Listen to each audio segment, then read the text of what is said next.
Hello, everybody. Tracy JDog Flanagan with you here today. Welcome back to another exciting episode of Tactical Treasures podcast, sponsored by the JDog Foundation.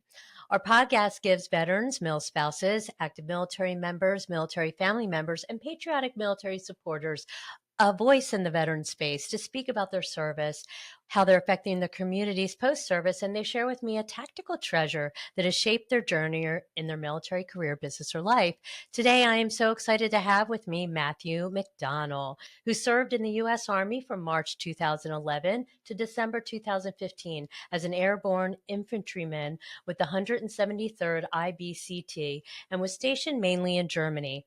Matt deployed to Afghanistan in a combat role in 2012 and 2013. He was medically retired in late 2015. Since exiting service, Matt has owned a successful lawn and snow company, received his MBA in 2020 from Cardinal Stritch University, and has received his MSW 2023 from Concordia University. Matt serves as the founder executive director of Next 18. When not running camps across the country, Matt uses his MSW and private practice therapist role to take local veterans and first responders in Milwaukee out one-on-one to golf and facilitate their needs to tackle hurdles they are facing in a non-traditional counseling environment. He plans to use the program and education as a pilot program for those who would like to do similar unconventional social work and counseling at the betterment of his brothers and sisters across the country. Hello, Matt. Thanks so much for joining me today. I'm excited for our discussion. And I know when we first talked before we scheduled this podcast, I think what you're doing is so interesting and a very different take on helping veterans with PTSD and traumatic brain injury and et cetera, et cetera. So we have a lot to talk about. But before we get started with that, I would love to know what inspired you to join the Army. Mm. I don't think there was one singular thing that inspired me to join. I think as I look back on my childhood, a lot of stuff really pushed me to that.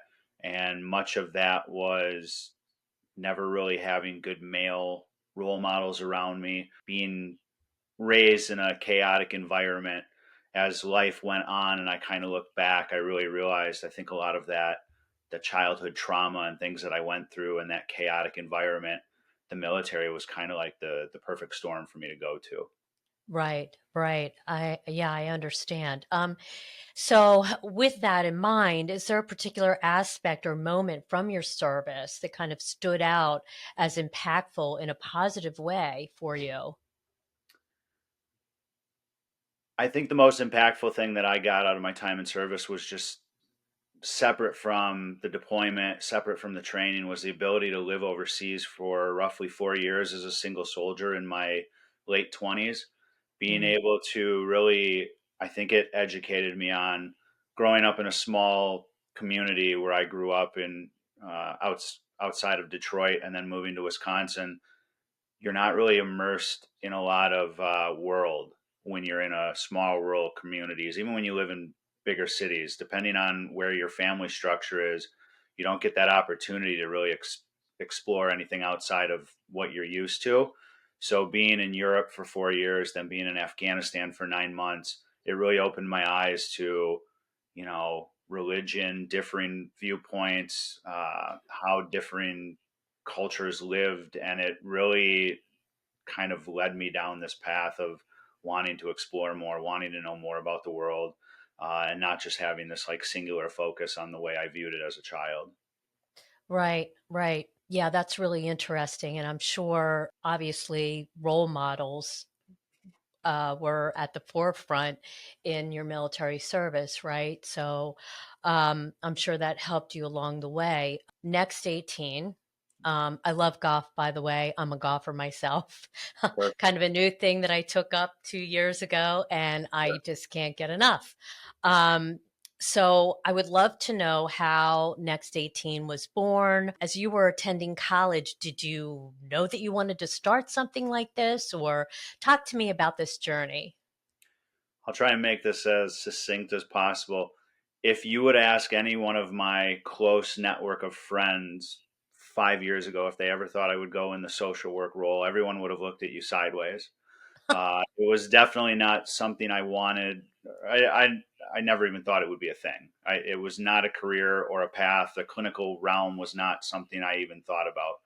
Most of my background in education has always been marketing and advertising, the business world, owning a for-profit. Now I'm in an environment where I'm running a nonprofit, and that entire shift took years. But I think where much of that came from was over the course of the last, I've been out of service now for about 10 years. A lot of stuff happens on deployment, and I think a lot of us Sure. go through it. And I mentioned too, we take care of first responders as well. And I understand this is a veteran based podcast. Um, Yeah, it's fine. that that population goes through the same thing that we go through as vets. And whereas vets get, say what you want to say about the VA is still there on a national level to give service. And we have a lot of programs as vets. We have a lot of organizations. I think in the state of Wisconsin, there's like 14,000 registered nonprofits for veterans alone. Wow. Um, that's not the same for first responders. And I've gotten to know a lot of first responders over the last 2.5 years since starting this program, and very intimate conversations, life changing things that they go through on a daily basis. And I think all of us, these two societies or these two subsections of the population, we deal with a lot of the same traumas on a daily Mhm. basis. And much of what I went through in service, especially on my deployment, right? I told you I went to service to find good character, good leaders, men that I had never had in my life. And kind of going back on your question, Black Hawk Down was a movie I watched probably 300 or 400 times within the 6 months of when I enlisted to when I went to basic training. And I'll never forget that scene where Sugart and Gordon go down after the first Black Hawk is shot down, and Mhm. these men know they're going to die. I think it's Right. an like what you're doing, and they Yeah. look at each other and their brothers are down there. I've never had that. I never had that connection with anyone, and that type of mentality. I had it in me, but I didn't have the people around me. So I think I was kind of walking through life lost. So Mm. then I went to service looking for that, and there were good men that I deployed with and good leaders, but there were also some really not great ones, and the not great Sure. ones made some really terrible decisions, and Mm. that's where much of my trauma came from. It didn't come from the killing of the enemy. It came from the killing of civilians. It came from fratricide. It came from leadership not doing the right thing in the moment, letting Afghans die, covering it up. Uh, that was the trauma. And when I was in service, and even shortly after I got out, I didn't think there were any problems. And I think that probably resonates with just about everyone that'll hear this. You Mm. don't think there's anything wrong, especially if you're operating at a tempo at that high level and you're being fed medication because you want to keep doing your jobs. If a doctor tells you to take a pill so that you can keep jumping out of a plane or you can keep going into combat, you're going to do what they tell you. You don't really think Sure. what the ramifications are long term on your on the whole health of you as a human. Right. So yeah, go on. I was just going to say, and to your point, I think first of all, I love Black Hawk Down. Our very dear friend is Matt Eversman. So that movie was about him, and I've had him. He was one of my first veterans that I had on my podcast, and we're a huge fan of him, and he's happens to be a huge fan of Jerry and I. I don't know why, but yeah, great guy. And he did tell me that movie was he was proud of Hollywood. They did a really good job of and what ugh, yeah, that it's very impactful, that movie. I was on my heels. I couldn't believe what Yeah, I was watching. And I understand also too what you say about first responders. I'm a former first responder myself. I was an EMT paramedic for probably close to 9 years. And I get it. I've seen stuff. I've seen yeah, stuff that I'll never forget. Okay. But I recently, probably within the past 6 months, I had the Matherly team on my podcast, Daniel and Tiffany, and they're part of Boulder Crest. They have a Warrior Path program that, he is a veteran, went through the program. She was a first responder, Mm. and her issues, what she went through, oh my gosh, yeah. So she actually heads up the new program for the first responder part Awesome. of that Warrior Path program. So, but you're right, the correlation is very, very similar. And unfortunately, I think there's a stigma though when you're in the military, when you're still serving, that you're not allowed to say you're not okay or you need help, or because you're afraid you're going to, lose your job, or Right. you're not going to be looked at as the same way, and you're going to struggle, or somehow your service is going to be ended or whatever. I think, unfortunately, a lot of active service members feel that way, and it's a shame because then they're not getting taken care of, they're not getting the help that they need. I agree 100% with you. Think of the police officer that's having issues. Right. What happens when the police officer says he's having issues? His badge and his gun are on the desk, and he's That's right. destitute. Right. So who's Desk going to duty. speak up? Right. Yeah. Yeah. Yeah. So yeah, totally agree. So when did you start this? Yeah. Sorry. What was the I'm sorry, I kind of interrupted you, but what was No, the you're fine. aha moment? The aha moment for me was a 2 year period of in late, I want to say late 2018, the VA approached me in Milwaukee. And at that point, I was taking Ambien and diazepam, and I had been taking both of these for 4 or 5 years. Ambien was from while I was still on active duty. I wasn't sleeping after the deployment, a lot of nightmares, a lot of insomnia. And then the diazepam was prescribed for TMJ, from post concussive migraines. I was having migraines almost every day while I was in service. When I got out, I was having really hard. I was clenching my jaw from all of the pain from Hmm. the migraines, which was just exacerbating everything. And these doctors, I think at the time, that was when they were really making this big push to get everyone off of the benzos. Hmm. And I don't think I know they didn't do it properly for me, so I can only imagine what it was like for other people. I feel like I'm one of the lucky ones that got through it. Right. Um, 2 weeks cold turkey coming off of both of the meds at the same time. I almost ate a bullet in my bedroom. Oh And my gosh. I don't remember in the moment much of what was going on, but I just remember the narrative in the head was, as I was sending out my employees to work, I was thinking, I'm in so much pain right now. If this is what the pain is going to be like after these meds are like, if they're going to take these away from me, and this is what the new life is going to be, I don't want to die, but I also don't want to live. Like this is not how I'm going to sustain for the next 50 years. Gosh. And somehow I got through having the gun in my hand pointed at my mouth. And over the next 2 weeks, found out that what I was dealing with was severe withdrawals. It ended up taking 2 years to titrate with some providers outside of the VA. And in the meantime, my marriage fell apart. My partner left. I had to sell my business. I had to take care of myself.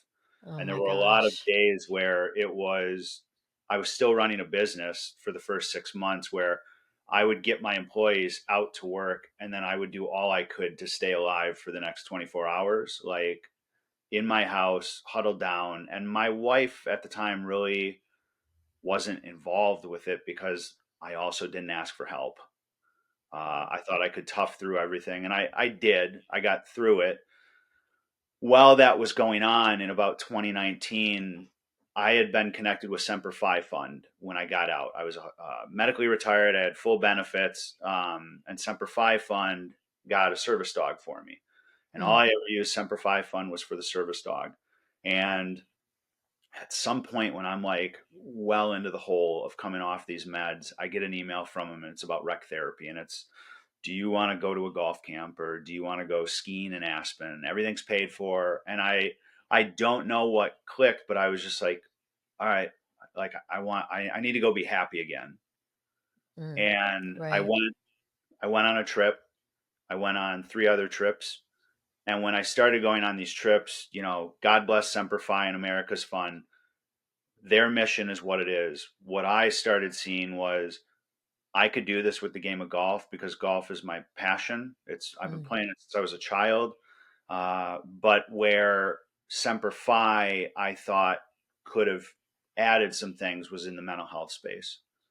And again, Semper Fi is an amazing organization. I'm very close with a lot of those people there. I wanted more. And I wanted to be at a program. In my mind, it was like, you have 20 people here. Why am I not getting resources? Right. And every organization does a different thing. I get that. I wanted to create an right. organization that used rec therapy model to get people in the seats, but then it was really heavy clinical. So that's where Next 18 came about. And I kind of just watched, and that's why I went back to school to get my master's in social work. I needed to get some education in the clinical realm. I don't want to be a clinician, but I wanted to get the understanding how to operate group therapy, how to work with people, and just understand, like, more empathetic as a very unempathetic human, being able to relate what I've been through to what the people in the seats that now go through our program are dealing with. That's kind of where the program started to develop. We ran 2 camps in September of 21, and it has astronomically taken off since then. We are about to have our 18th camp in 2 weeks. And for those that don't understand it yet, it's a 4-day rec therapy model through the game of golf. So it's a traditional golf camp model. Hmm. There's PGA instruction, there's golf every day, there's lodging provided, food, everything is taken care of. We remove all the barriers to entry. All the participants currently have to do is just pay to get to the camp. So they'll fly in or they'll drive in. Once they're there, we take care of everything. While they're in the golf camp model, we infuse clinicians that embed for the duration of the program, alumni that have gone through the program and have found value and gone back and gotten peer support certificates and some other training. They come back. So it's this golf camp model, right? Golf every day at some of the best courses in the country. But then Mm. you're also being exposed to yoga, breath work, meditation, journaling. The clinicians really focus on developmental trauma and moral injury. And yes, PTS, it's a thing. Got it. I think at our cores as a society, not just vets and first responders, 95% of us or more deal with developmental trauma. And it's that chaos that you were brought into the earth because of your Hmm. parents for whatever reason.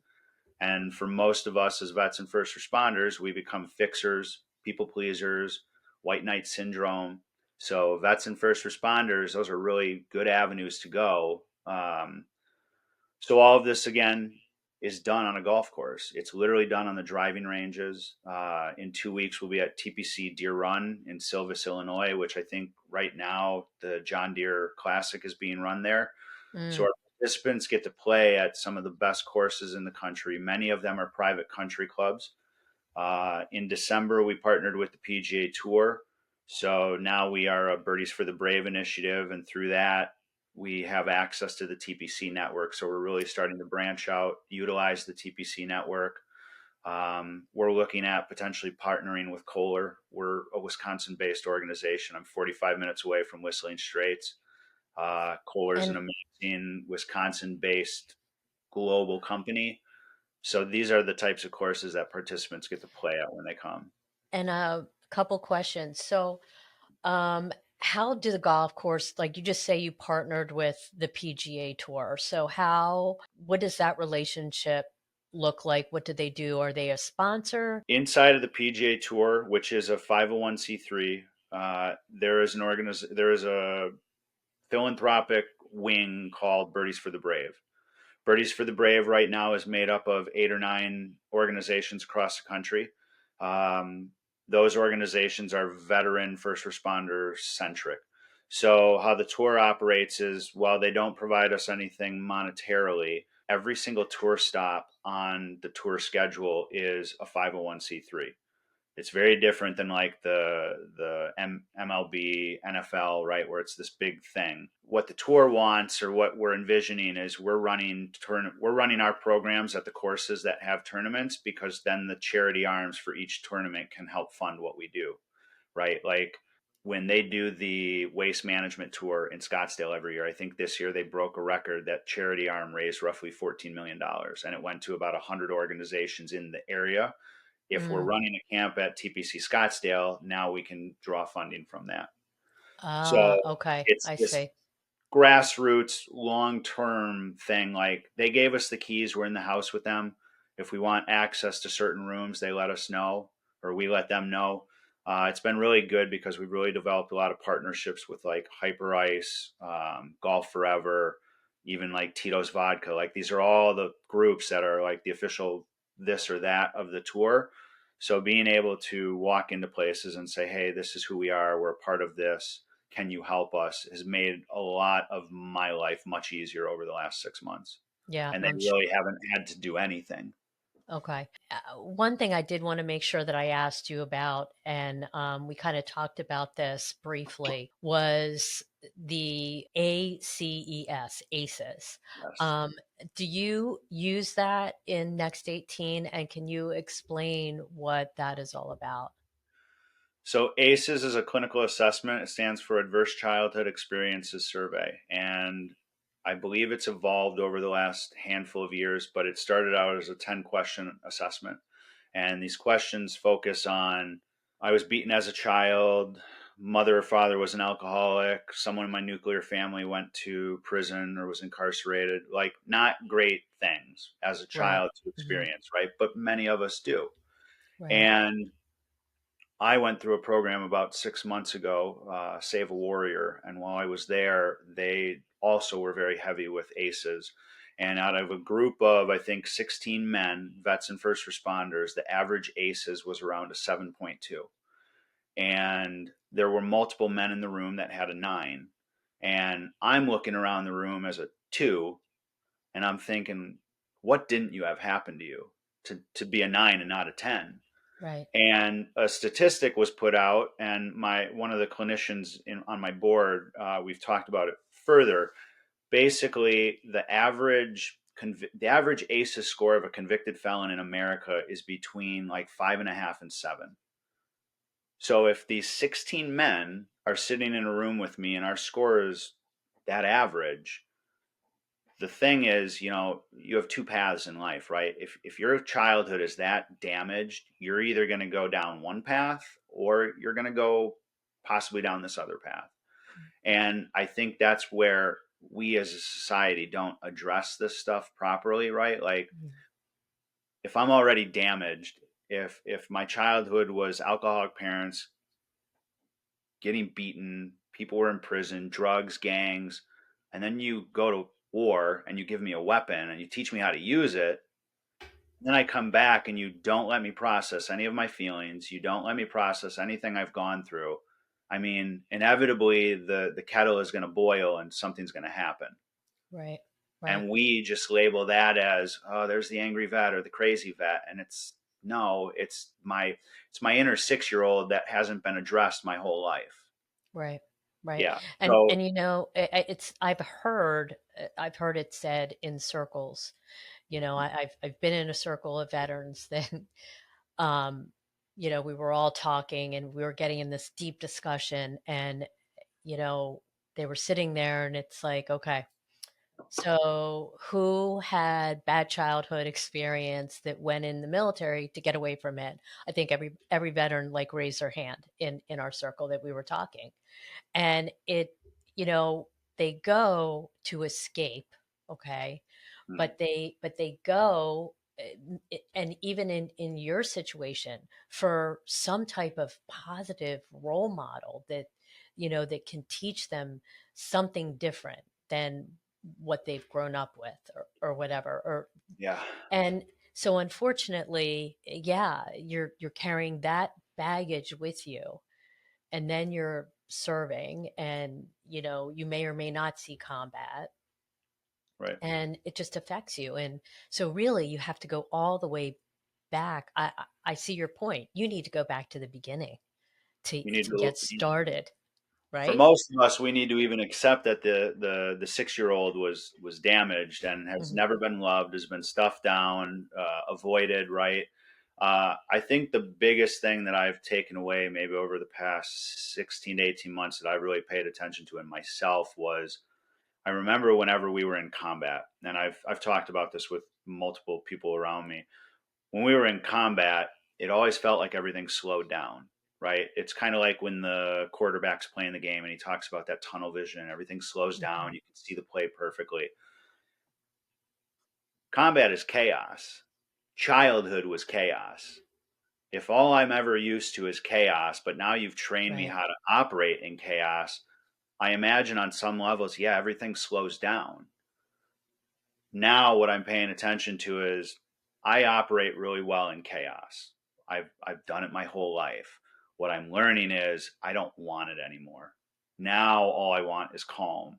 So having people around me that uh, produce calm at this point in my life, like, that is paramount to anything in life. And I think I try to convey that to many of our participants, because when all you've ever known is chaos, the hardest thing to do is walk away from the chaos, right? That Right. dopamine hit that you get when you get triggered, when someone pisses you off, when someone cuts you off in the street, like, you're wired to go for that. It is like the shot of espresso that you need, but I Mm-hmm. don't think most of us want it as we get older. And like, I've really been tuned into, all I want in my life is calm. And if it causes chaos at this point, like, yeah, I'll deal with it and I'll get through it and I will handle it, but I don't want it anymore.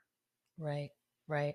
Wow. Really great points. Very Hello, viewers insightful. and listeners. I would like to introduce you to the JDog Foundation, which is a 501c3 nonprofit dedicated to the prevention of veteran suicide and the healing of veterans' mental health. 100% of all proceeds received by the JDog Foundation goes directly to several foundations focused on the mission of saving veterans' lives. Each partner is hand-selected by our executive director, Jerry Flanagan, with input from the assistant director, Tracy Flanagan, and the JDog Foundation board members. Our foundation's motto: saving lives, one veteran at a time. Go to jdogfoundation.org to take a look at everything that we're doing there and the organizations that we're partnered with. You can also donate, and there's also a support line if you're in need of help. Thanks. Check us out, jdogfoundation.org. So, how do people sign up? How veterans and first responders together on in a golf camp? Okay, so they're not separated; they're together. Okay, how did they? Is there application process? Is Yep. there an interview process? How does that work? So all of our camps are 12 participants max. It's very intimate, very curated. Because we do a lot of group work, we like to keep it small, right? Again, Hmm. I've been to these camps where there's 20 or 30 people. Your voice kind of gets lost. But if it's just rec therapy, that's fine. It's a big group. Hmm. Because we're so heavily clinical and facilitated, we want it to be small. All you have to do is go to next18.org. And I'm sure that information will be put out on here at the end, but we have Yes. an apply button at the top right. And we actually will take active duty as well if they are able to get leave form signed by their chain of command. We've had a couple come through this year. Once you've applied, we partnered with ID Me earlier this year, so ID Me like can actually vet that the person is who they say they are, because we've Mm. started to get an influx of applications. Um, we have clinicians that reach out and do, it's about a 15 to 18 minute assessment. It's just a phone call, it's a couple of questions. We need to make sure that people that are coming to this camp are at least at a stable enough point, or they're talking to a therapist, or they're doing something. We get 21, 18 to probably 84 has been the oldest that has applied. So like, we get everyone, and Wow. I get that everybody's at a different point in their journey, and that's fine. We just have a couple of things. We don't treat, we don't diagnose. So we're really mindful of, like, if you've been committed in the last 6 months, or you've been suicidal in the last 4 weeks, like, we don't have the resources. And for such a small group, that can really throw off the dynamics if someone's Mm. walking in with that.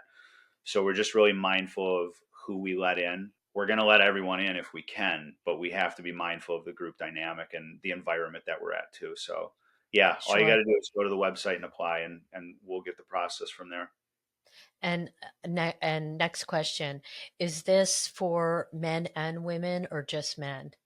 Men and women. We Great. it's golf. Vets and first responders are primarily men. We want women too, and we're really trying to work with some organizations across the country to run some female only camps. But I think what we see when the women come is, usually it's one or two, and then there's 9 or 10 men. The men really look out for the women. And, Mm, I know there's a lot of MST and a lot of sexual trauma that women deal with in general. I've mhm. never had an issue where we felt uncomfortable for the women or for the men with the women being there. I really set the standard when they sit in the seats. Like, this is not the place to screw around. Like, every one of you is here for a reason. You're here to support each other. If you can't say anything nice, like, I'm going to kick you out if you can't follow that. Right, So it's right. been nothing but supportive. But yeah, trying to get more women involved is definitely something we want to do. Yeah, wow, that's great. I love it. And can people volunteer too? And can they donate, or how do you guys function? Obviously, you're a 501(c)(3), so do you function by grants, donation, both? Yep, both. We're a public 501(c)(3), so traditional forms of giving, right, through charitable giving at the end of the year, through monthly donations as well. We get grants. We've been really fortunate to get some grants from the state, from the governor, through the WDVA, which is the Department of Veteran Affairs here. Yeah, I mean, the biggest thing that we're looking for is we call it the 4Ds. It's doers, donors, door openers, and dreamers. If you fit into any one of those categories, we'd love to talk to you. The one thing is with our camps, the camps are closed off. I don't allow, just like if Tracy wanted to come and volunteer Mm, time, we have a golf outing every year. There's other ways to give and donate time, but for camps, it is very closed off. It's a very safe environment. The only people that come back to volunteer are like Tracy, if you went through a camp and then you came back after. I Yeah. understand. I understand. Okay. Good to know. I'd love to also. Oh my gosh, we have so much to talk about. I just so your one-on-one golf sessions, Yeah. like that's up and coming, right? And that's something that you're starting to do, and you're working on at it as a model. I love it. Can you briefly just sort of give me a little short dive into what they look like? Yeah, so I have a lot of people around me that right now have been really pushing me to get the next level of my certification with my degree, which would be licensure, so a licensed clinical social worker. There's some hurdles there that I don't know if I'm ready yet. I'm a CDO person, so having to take a state exam is not something I want to do. Oh, But to fully do what I want to do with this model, I think I'm going to need to pursue it. So basically, at its core, is I'm just meeting people where they're at, and I know as the person that sat in a sterile environment at the VA and had to talk about my problems or talk about my life with a clinician who didn't understand anything that I was saying, uh, I can see where you get very put off by that, and you don't want to be there, and then you don't want to go back, and then when you really need it, you've severed that tie. I'm simply just trying to meet my brothers and sisters where they want to be met, and golf, 9 holes of golf, you're walking, you're outside, you're getting sunlight, you're getting some movement, and you're more focused on so many aspects of the game of golf, right? The mindfulness, the pre-shot routine, the every single shot and every round of golf is always different. You're not really focusing on your troubles or what you're dealing with, and it's a really easy place to just have a conversation. And if all I can do is act as the hand holder, like I'm just here to hold space, I'm just here to talk. Maybe we do it 6 times over a summer. There's a couple private courses in Milwaukee that I'm trying to work with that will allow me to do, maybe 3 or 4 rounds a week with patient or clients and bring them out and just have a place. People look at it and they probably think it's just two dudes going to play golf. It's so much more than that. sure. Like our program, golf is just the vehicle. It's just the thing to get the Mhm. people in the seats. You got to find people where they're at. You got to meet them halfway. You got to give them what they need. And I think there's so many modalities to therapy that most people will look at and like scoff at. But if playing a guitar or rock climbing or playing golf is where you feel most comfortable to open up, we got to meet people where they're at. So that's Right. really what I'm trying to do. And if I can show brothers or sisters, look, here's a path to get a degree, which will probably be covered through the VA or voc rehab. Here's a path where you can get paid and you can also take care of your people and find your purpose. That's what I Right. like. I just want to force multiply, right? Sure. And, being a golfer myself, I understand what that's like to be out on the golf course. It is a very relaxing, and if you love golf, it's it's like where you want to be. It's sunlight, it's movement, it's challenging. Yeah, you're more open. You're more apt to talk. You're in a more comfortable environment if it's your thing that you love to do. And I can understand how you need golf courses to work with you because usually you're in a foursome and you don't want that. You want Yeah. to be able to just be the two of you or whatever, going out, with your person so that the two of you can talk and have, you know, in-depth open conversation with, nobody else around. So, yeah, I think it's a great idea. I love it. Thank you. Uh, that's really awesome. Very, very insightful. Now we come to the tactical treasure. Yeah. With all this talk, I would love to hear what your tactical treasure is and what you're going to share. So I have two, and I think the thing that really got me through service, there's always been a saying that I always told myself, everything ends. And I think about, going through basic training, going through combat, when we were in the middle of firefights, when things were really like sketchy.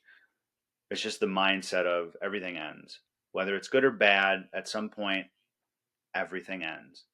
And right, that can be as final as death, or the firefight's going to end, the training is going to end, the smoke session is going to end, today is going to end.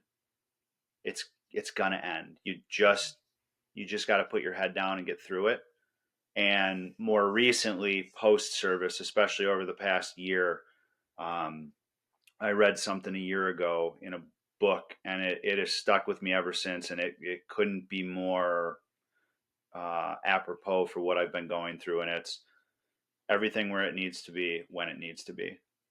As someone who has struggled with control his whole life, right, having to be this chess master and everything, um, the more I have stepped back and allow things to happen around me, like it has been exponentially bountiful for me in all facets of my life. I don't have to. I don't have to control everything. I don't have to take care of everything. Everything doesn't have to get done now. Mhm. I have a team around me. The only way that this thing is going to get to where I think we all see it going is by trusting people. Mm. Personal relationships have come into my life right when they needed to, because everything happens when it needs to happen. Yeah, well said. I completely believe in that. And it's how I live my life. Everything happens when it's supposed to happen. People come into your life when they're supposed to come into your life. And as a control freak myself, it's very freeing to be able to just let go and just let Yeah. things happen. Yeah. Some of those So, some of those things in the moment too may seem like complete catastrophic failure, mm, and you beat yourself up about it, and a couple of days go by and you're like, I can't believe I just really did what I just did. And 2 months later you look back and you're able to see from a different lens, and it needed to happen. right. Yeah. Yeah. Yeah. Storms of life do happen. Yeah. And it's a matter of just putting your head down, hanging on, and you got to get through it. But I believe your outlook, even during storms, needs to be as positive as possible Yeah. because, again, it will end. It's not going to last forever. It's going to end. How do you, so the question is, how do you get through it? Can you get through it in a positive Yeah. way? Can you get through it and know that it's going to end and you're going to get through it? But it's And that's tough. why we teach the resources at the camp, the breath work, the That's meditation, the right. journaling, things that when you leave this camp and I can't be there to hold your hand, these are things that will improve your quality of life, keep you in the game, and give you that extra second to go from emotional to rational. Yeah. Right. Yeah. Great tools. I love it. And I love your tactical treasure. That's awesome. Thank you. Awesome. Any advice for fellow veterans struggling? Whew. Contact you, I know, but any other little nuggets? I mean, you've been in a bad place and it took you a while to figure out how to get out of it. Um, Yeah. so, any words of wisdom that you would have? I think the biggest thing is you need to be able to know when you're in that hole, right? The hole gets dark, the hole gets deep, and I think sometimes you look up and you don't know you're looking up. Like it's so deep. Right, Um, right. you need to know that you need to ask for help. And I should have listened. Like, yeah, in hindsight, I should have asked for help too. I think the biggest thing is being able to be okay when you are not okay, and ask for Yeah, help and reach out because there are resources that exist. All it yeah. takes is a phone call or a text message because way too many of us are checking out. Great advice. Great advice. This has been awesome, Matt. Thank you for sharing so much information. I love Next 18. I love the mission. I love what you guys are doing. I think it just looks at, you know, doing something in a different way because, yes, there are, like you say, tons of resources out there for veterans and first responders to kind of help them. But it's not one size fits all. You know what I mean? So, Next 18 could be just the thing that is for a lot of veterans and first responders that they're going to connect with it. Yeah. So I love it. I think it's awesome. Before we end our time together, can you tell me where people can find and connect with you and where they can find out more information on Next 18? So next18, next18.org is our website. We also have, next18 through Facebook and Instagram, and then Matthew McDonell on LinkedIn. There's a lot of content there as well through my page. We post a lot as well. So yeah, the traditional social media feeds. Okay, great. Awesome. Yeah, we'll make sure we get that information out. Again, thank you so much for coming on and sharing all that you did. And I appreciate your vulnerability too, Matt. Thank you, because you never know who's going to be listening and who could be touched by your story. So thank you so much. I can't sit in the seat and tell people to do it and not do it myself. True. True. Thank you so much for joining us today. Thank you, Tracy. It was great being here. Hello, viewers and listeners. Thank you so much for tuning into this episode of Tactical Treasures podcast. We just finished up an amazing and very insightful conversation with Matt McDonell, who is an Army veteran serving from March 2011 to December 2015. He is now the founder and executive director of Next 18, which is a 501c3 nonprofit that uses the sport of golf as a conduit to provide transformational mental health resources and holistic life resource training to veterans and first responders. They offer 3.5-day golf camps free of charge to veterans and first responders. Next 18 facilitates a golf camp mindset woven with mental health and holistic lifestyle resource modules.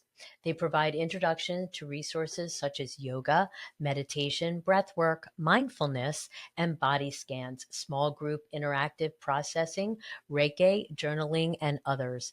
Next 18 strives to create a safe environment to bring 10 to 12 participants together at a time on some of the best golf courses in the country to share traumas and defeat the stigmas of not asking for help, hiding from emotions, and just sucking it up.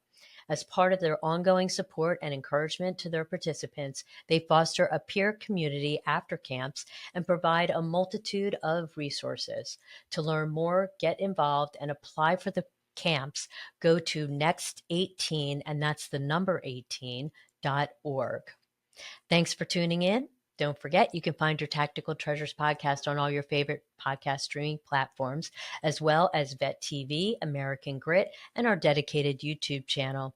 We are now airing on Reese Across America Radio on Thursdays at 7 p.m. Eastern. And if you missed that, join us for the encore on Saturday at 1 p.m. Eastern. You can also find Reese Across America Radio on the iHeartRadio app, the Odyssey app, and the TuneIn app. We're also proud to share that our JDog Foundation is a Reach Across America sponsorship group. For each $17 Veterans you sponsor, $5 goes directly back to the JDog Foundation, whose mission is to prevent veteran suicide and heal veterans' mental health and PTSD. You can donate right now at reachacrossamerica.org/JDog. Again, thanks for tuning in, and be sure to join us next time on another podcast. We'll see you soon. Bye-bye now.